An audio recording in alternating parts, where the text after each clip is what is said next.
Hello, let's make kadak masaledar chaha. For that you need tea bags, cloves, cardamom, ginger, and the twist here is mint leaves and a little bit of pepper.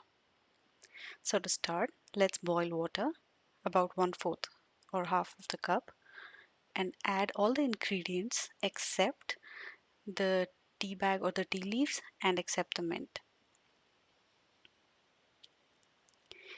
Once you've added these ingredients, let's wait for the water to boil a bit.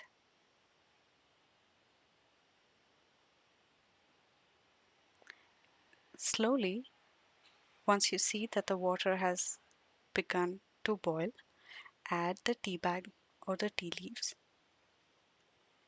But now you have to wait until the water really boils and you see a nice color and smell a good aroma.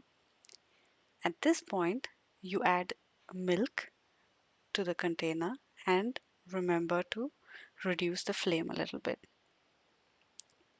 Now wait until the milk boils, but just before that, make sure you add the sugar and the mint leaves.